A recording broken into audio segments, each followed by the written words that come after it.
Across the United States, a basic shortage of millions of homes is creating a quiet but significant shift in how wealth is generated. This trend is moving independently of artificial intelligence or Silicon Valley startups. It is driven by the physical reality that housing supply has failed to keep pace with the American population for over a decade. To meet this demand, the industry is forcing a transition toward modular construction, an industrial model that relies on factory assembly lines and vast specialized supply chains. Addressing the housing deficit has become a structural necessity, turning the unglamorous business of building materials into a central investment story for the coming years.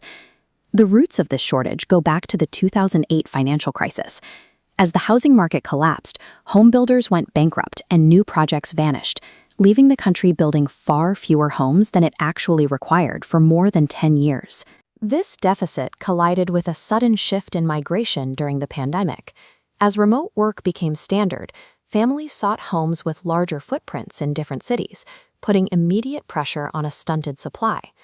Traditional construction cannot scale fast enough to bridge this gap. On-site building remains vulnerable to labor shortages and weather delays, where exposed foundations and framing can sit idle for weeks during a single storm. Correcting a deficit of this scale requires a departure from these physically constrained manual methods. The system is moving toward a model that can produce homes with the speed of a manufacturing line. Solving the crisis involves treating the home as a manufactured product rather than a custom on-site project. This is the modular approach. Major sections of a home are constructed inside a factory using automation and standardized parts to ensure precision. Once the modules are complete, they are transported to the final location and assembled on-site in a fraction of the time required for traditional builds. Factory construction offers predictable costs and shields the process from the weather. A project that typically takes 12 months on-site can be completed in a matter of weeks. While factory-built houses are the visible solution to the shortage, the underlying financial returns are concentrating in the industrial ecosystem that makes this manufacturing possible. During the recent surge in artificial intelligence, the most consistent gains came from the foundational hardware, the chips and data centers, rather than the software itself. The housing crisis is following a similar picks and shovels logic. The demand for millions of new units is shifting capital toward the raw material suppliers that feed the new modular factories. This creates sustained demand for cement and aggregate producers, who can supply the standardized foundations for entire communities at once. It flows into the steel industry, where massive volumes of structural framing are required to support industrialized building at scale. It even reaches the tech sector, specifically the robotics and automation providers responsible for outfitting these new home-building facilities. The housing shortage is activating an interconnected industrial network, linking sectors that were previously isolated into a single production chain.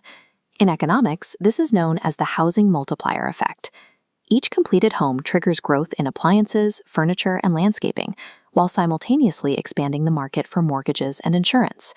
Companies that prioritize manufacturing efficiency are positioned to capture this market share. Meanwhile, legacy builders who rely on slow, manual methods face increasing pressure as their productivity fails to improve. Industrializing home building goes beyond real estate. It is a structural transformation of multiple sectors within the American economy. Historically, resolving critical infrastructural bottlenecks has been a primary driver of wealth.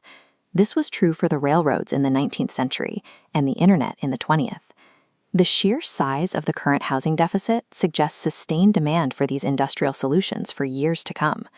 When millions of homes are eventually built, the most significant profit margins will likely accrue to the industrial infrastructure rather than the end consumer.